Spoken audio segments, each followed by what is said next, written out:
ஆபிரகாமுக்கு ஈசாக்கு பிடிக்கும். ஈசாக்கை அதிகமாக நேசித்தார் ஆபிரகாம்.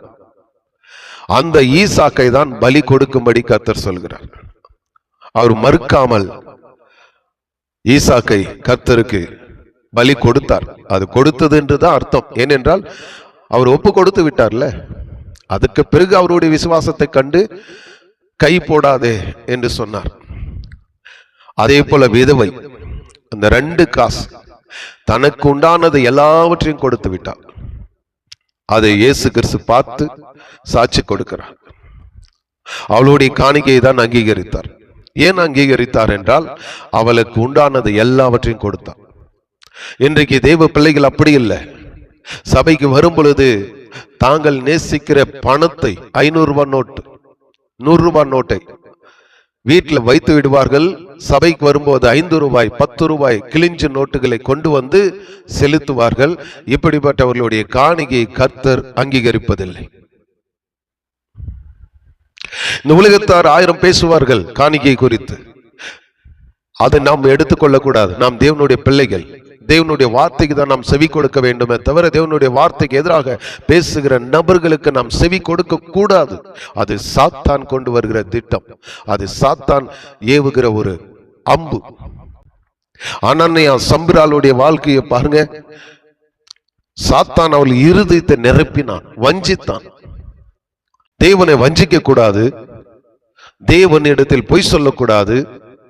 தேவனால ஏற்படுத்தப்பட்ட ஊழியக்காரர்கள் இடத்தில் பொய் சொல்லக்கூடாது.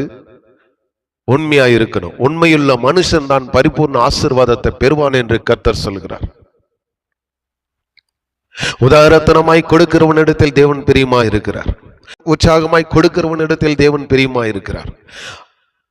நாம் எதை அதிகமாக நேசிக்கிறோமோ அதை கொடுக்கும்படி தேவன் விரும்புகிறார். இன்றைக்கு பல சபைகள்ல விசுவாசிகள் என்ன செய்கிறார்கள் என்றால், தாங்கள் நேசிக்கிற 500 ரூபாய் நோட்டு 100 ரூபாய் நோட்டு வீட்டில் வைப்பார்கள்.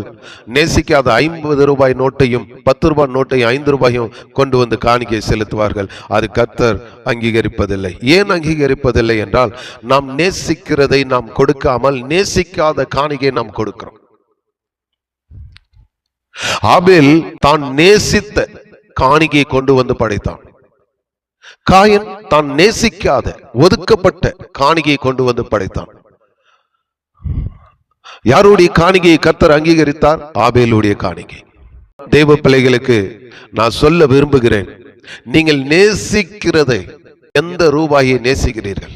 500 ரூபாய் நேசித்தால் அதை கொடுங்கள், 100 ரூபாய் நேசித்தால் கொடுங்கள். எது அதிகமாக நீங்கள் நேசிக்கிறீர்களோ அதை தான் கர்த்தர் கொடுக்கும்படி சொல்லுகிறார்.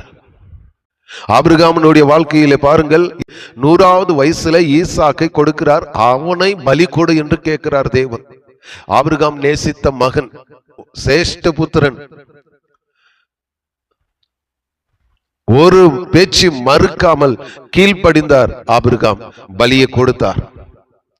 இன்றைக்கு நாம் எல்லோரும் ஆபிரகாமினுடைய சந்ததிகளாக இருக்கிறோம். காரணம், அவர் தேவனுடைய வார்த்தைக்கு கீழ்ப்படிந்தார். தான் நேசித்த மகனை பலி கொடுத்தார் கர்த்தருக்கு. 100 ரூபாயை நேசிக்கிறோமா இல்ல 500 ரூபாய் நேசிக்கிறோமா? எதை நேசிக்கிறோமா அதை கொண்டு வந்து செலுத்தி பாருங்கள்.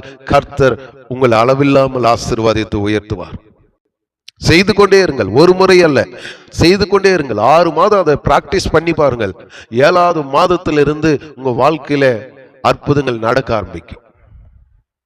ஹல்லேலூயா.